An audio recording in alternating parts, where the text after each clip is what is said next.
प्यारे बच्चों, Hindi classroom channel में आपका स्वागत है। आज मैं आपको बिहार बोर्ड हिंदी की कविता कक्षा 11 मातृभूमि का भावार्थ बताने जा रही हूँ। इसके कवि अरुण कमल जी हैं। अरुण कमल ने मातृभूमि की तुलना अपने माँ के समान किया है। वो इसे अपनी माँ समझते हैं और साथ ही साथ इस पृथ्वी पर बहुत सारे ऐसे अनाथ बच्चे हैं जिन्हें कि कोई देखने वाला नहीं है। इन्हें भरपेट अनाज नहीं मिलता है। सबकी ओर इन्होंने ये सब पहलू पर सबका अपनी ओर ध्यान आकृष्ट किया है। तो चलिए अब हम लोग इसका अर्थ देखने जा रहे हैं मातृभूमि कविता का। आज इस शाम जब मैं भींजता खड़ा हूँ आसमान और धरती के बीच, तब अचानक मुझे लगता है यही तो तुम हो मेरी माँ, मेरी मातृभूमि। धान के पौधों ने तुम्हें इतना ढक दिया है कि मुझे रास्ता तक नहीं सूझता, और मैं मेले में खोए बच्चे सा दौड़ता हूँ तुम्हारी ओर, जैसे वह समुद्र जो दौड़ता आ रहा है छाती के सारे बटन खोले हाथा। अब इसका अर्थ देखिए। प्रस्तुत पद मातृभूमि कविता से लिया गया है। इसके कवि अरुण कमल हैं। कवि को अपने मातृभूमि से बहुत ही प्रेम है और वह मातृभूमि को अपनी माँ से तुलना करते हैं। कवि कहते हैं कि आज शाम में बारिश में जब मैं भीगते हुए आसमान और धरती के बीच में खड़ा हूँ, तब मुझे अचानक लगता है कि यही तो तुम हो मेरी माँ, मातृभूमि। कहने का भाव यह है कि पृथ्वी को धान के पौधे ने इतना ढक दिया है कि कवि कहते हैं कि मुझे रास्ता तक नहीं सूझता। कवि को रास्ता क्यों नहीं दिखाई पड़ रहा है? क्योंकि जहाँ पर खेती होती है, कवि वहाँ पर आसपास में है तो देखते हैं कि पूरे खेत जो है, पूरी धरती जो है धान के पौधों से लहलहा रही है। तो कवि को कैसा महसूस होता है? तो लग रहा है इन्हें क्या, मैं मेले में खोए हुए बच्चा सा दौड़ता हूँ तुम्हारी ओर। कवि आतुरता से धरती की तरफ दौड़ पड़ता है। समुद्र में जब ज्वार उठता है तो पानी का आवेग बड़ी तीव्रता से तट की ओर दौड़ता है, तट की धरती को अपने अंदर समेट लेता है, मानो समुद्र कोई कोट पहनकर उसका बटन खोलता हुआ तट की ओर उसे अपने हृदय में समाने के लिए दौड़ रहा हो। और उठती है शंख ध्वनि कंदराओं के अंधकार को हिलोरती, ये बकरियां जो पहली बूंद गिरते ही भागी और छिप गई पेड़ की ओट में। सिंधु घाटी का वह सांड चौरे पट्टे वाला जो भीगे जा रहा है, पूरी सड़क छेके वे मजदूर जो सोख रहे हैं, बारिश मिट्टी के ढेले की तरह। घर के आंगन में वो नवोढ़ा भींगती नाचती। घर के आंगन में वह नवोढ़ा भींगती नाचती। तो देखिए इसका अर्थ, कवि कहते हैं कि बारिश की पहली बूंद गिरते ही बकरी जो है भागकर पेड़ की ओट में छिप जाती है। कहाँ पर छिप जाती है? पेड़ की ओट में। सिंधु घाटी का वह सांड जो कि बहुत मोटा ताजा है। सांड कैसा है? बहुत मोटा ताजा है। भीगते हुए पूरी सड़क अपनी मस्ती में चलते रहता है। एक तरफ देखिए बकरी को जो कि पानी की बूंद गिरते ही जाकर के छिप जाती है। दूसरी तरफ सांड को देखिए कि वो मस्तानी चाल से पूरा सड़क जो है छेक करके चलते रहता है। जिस प्रकार बारिश होने पर मिट्टी के ढेले बारिश के पानी को सोख लेता है, ऐसा लगता है जैसे बारिश नहीं हुई हो। ठीक उसी प्रकार मजदूर के शरीर पर भी वर्षा का पानी इस कदर सूख जाता है कि लगता है जैसे बारिश नहीं हुई हो, और घर के आंगन में छोटे छोटे मासूम पौधे जो होते हैं वह भी मुस्कुराते हुए नज़र आते हैं। जब बारिश का महीना रहता है तो देखते हैं, क्या देखते हैं, घर के आंगन में जो है देखिएगा बहुत सारे शैवाल उग जाते हैं। बहुत छोटे छोटे पौधे होते हैं जो कि आपको लगते हैं देखने पर कि देखिए ये तो मुस्कुरा रहे हैं।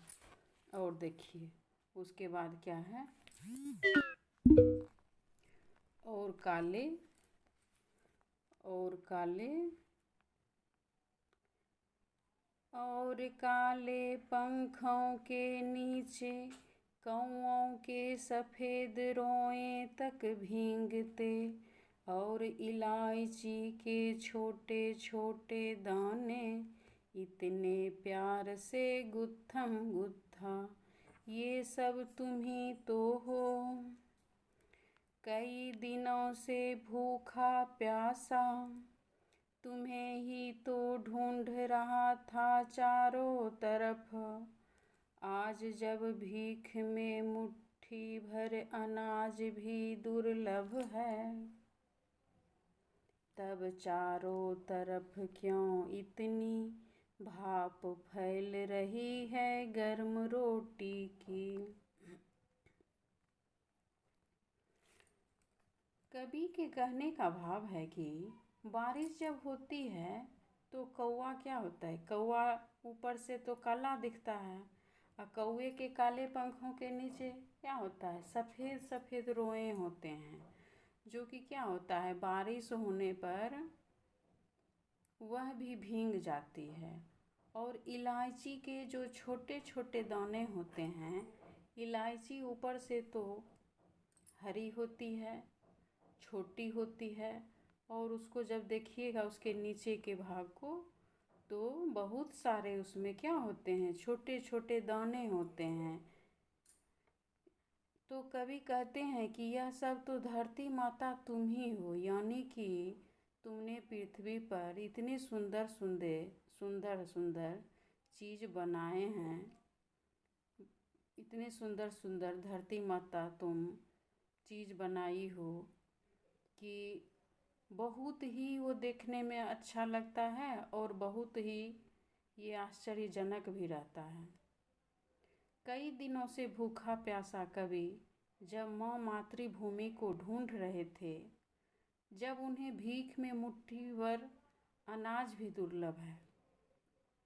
इतनी तकलीफ है कि मुट्ठी भर अनाज भी दुर्लभ है, तब भी चारों तरफ गरम रोटी की भाप फैल रही है।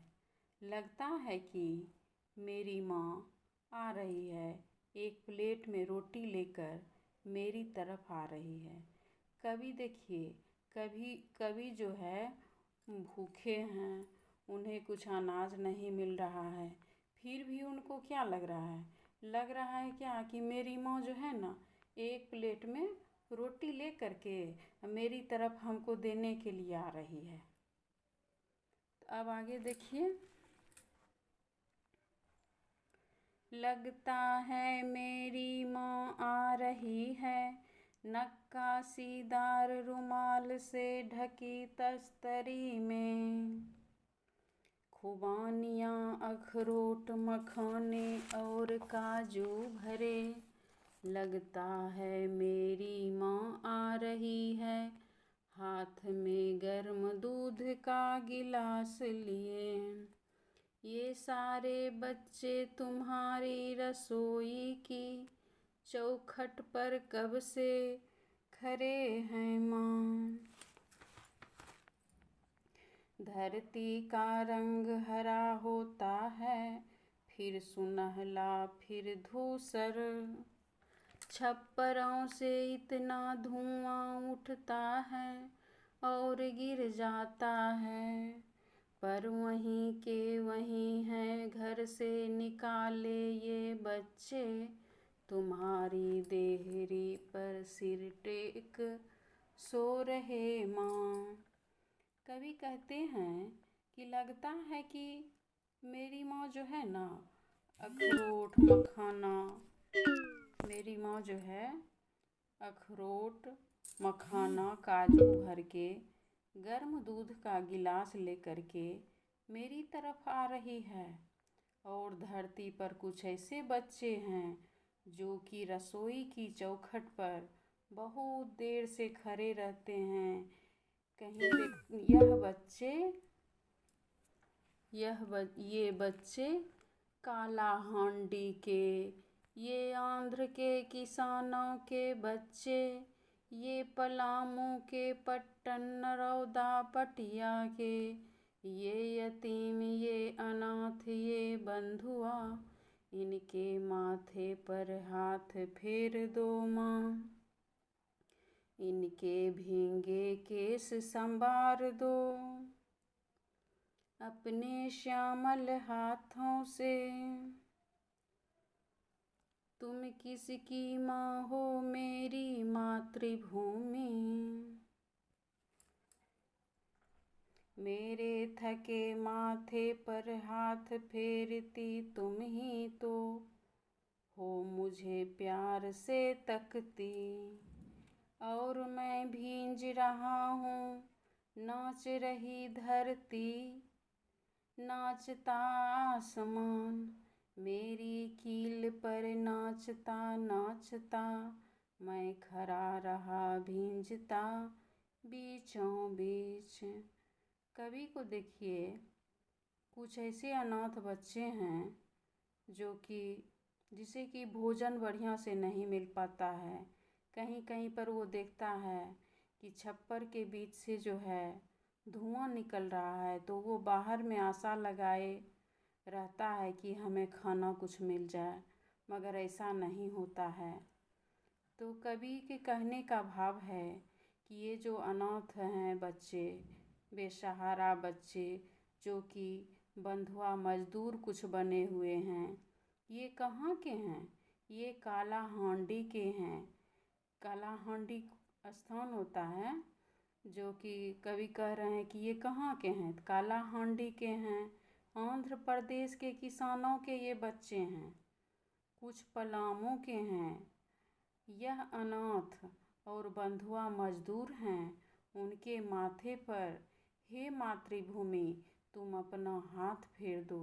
कवि कहते हैं कि हे मातृभूमि, ये जो अनाथ बच्चे हैं, आप एक बार अपने श्यामल हाथों से इसके मस्तक पर हाथ फेर दो। भींगी बाल को संवार दो अपने हाथों से। आखिर में तुम किसकी माँ हो? मातृभूमि मेरे थके माथे पर हाथ फेरती तुम ही तो हो। कहते हैं कि कवि को लगता है क्या जैसे मातृभूमि मेरे थके माथे पर हाथ फेर रही हो तुम, जो मुझे प्यार से देखती हो जब मैं भींज रहा हूँ धरती और आसमानों के बीच। धन्यवाद। अगर आप इस चैनल पर नए हैं तो इसे लाइक करें, कमेंट करें, सब्सक्राइब करें।